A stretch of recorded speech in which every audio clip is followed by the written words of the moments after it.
What is going on, everybody? I am back today to talk about something that I've never talked about on this channel before, but I wanted to talk about this in particular because, to be quite honest, it's one of my favorite things that I've watched all year long. And I don't know if I've ever mentioned this before. I know I've mentioned that I went to college for two separate degrees.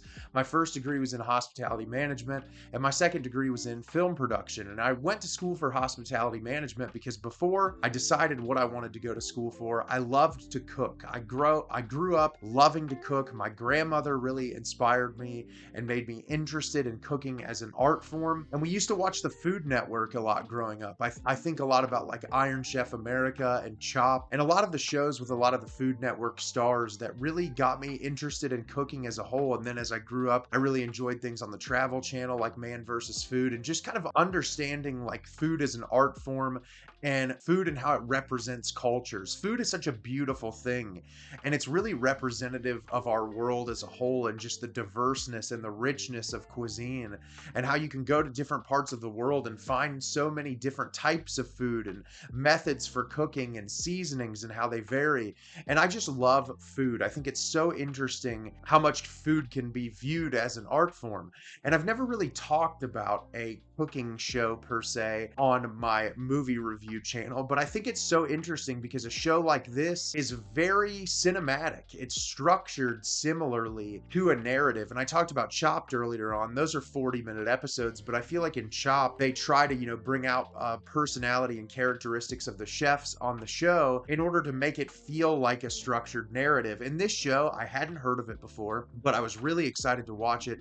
And this is a South Korean-based cooking competition, and I'm really looking forward to telling you about Culinary Class Wars today. So in Culinary Class Wars, we are introduced to 100 chefs, and these chefs come from all varying backgrounds and walks of life, and they are all brought together to cook in this competition show. Because it's called Culinary Class Wars, it's split up into two classes. You have the white spoons and the black spoons.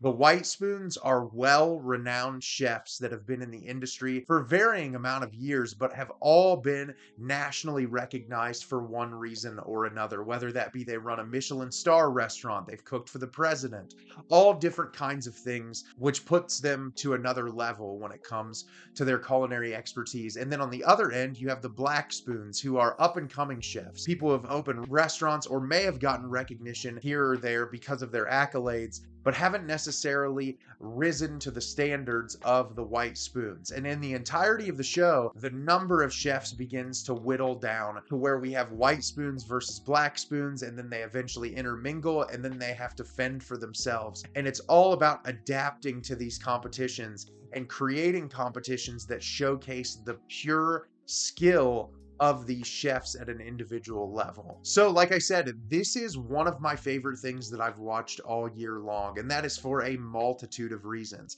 And because this is a film channel, I'll start by talking about the visual style. It is slickly edited. The visual presentation is amazing. I feel like the cinematography and the presentation of each and every one of these chefs working in this environment really just accompanies and shows how incredible these people are at what they do. The focus that they have, the attention to detail, and not only the preparation of ingredients, but the plating and the presentations to the judges. And that's what I think makes this show really special, is the visual presentation. You're working with food, and I feel like the way you present food on screen is really what's going to keep people watching. And the visual presentation of a lot of these dishes is just absolutely incredible. The use of sound design in this show as well really creates an anxiety-inducing experience. I feel like so many cooking shows, like I said, I watched Iron Chef America and Chopped growing up quite a bit, and they do a really great job building dramatic tension, but I think this show really does an amazing job kind of putting you in the shoes of these competitors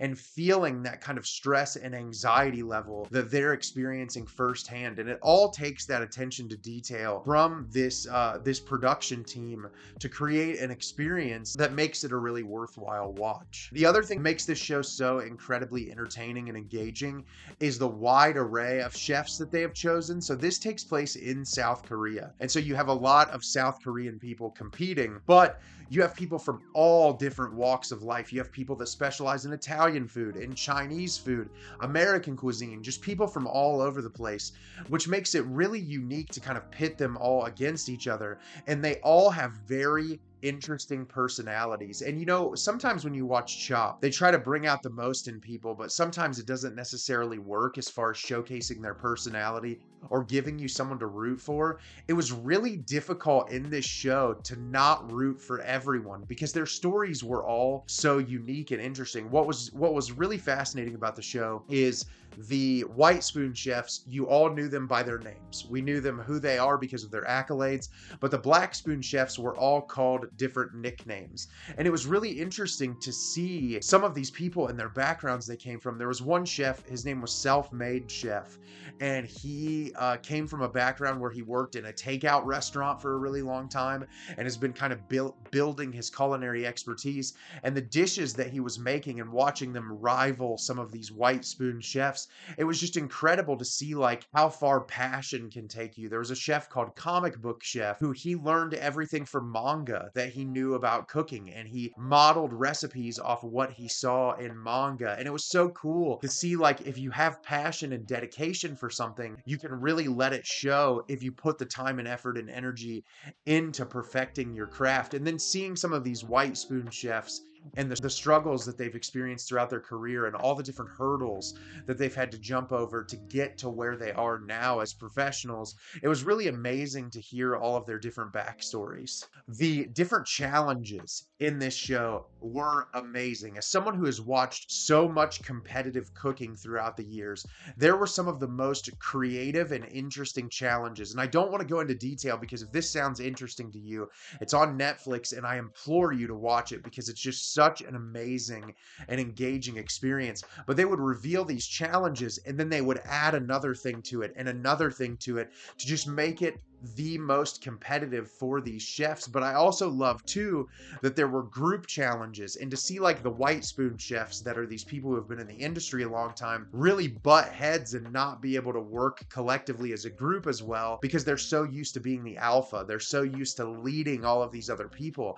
And so it was really cool to see all of those different types of challenges to really make these people give everything that they had in order to succeed. And that's what made this show such a fun watch. And like I said, it's very cinematic. The way that the visuals are approached, the sound design and the editing, it really made you feel like you were a part of it. And this is around, I think it was 12 or 13 episodes, and I just flew through it. It was such an entertaining and engaging experience. And I think if you're interested in cooking shows whatsoever, or any of this sounds interesting to you, you should 100% check out Culinary Class Wars. So have you seen Culinary Class Wars? Did you love it? Did you hate it? Leave me a comment down below and let me know what you thought. I thought this show was incredible, and I've heard that they're in production on the second season, and I can't wait to watch more.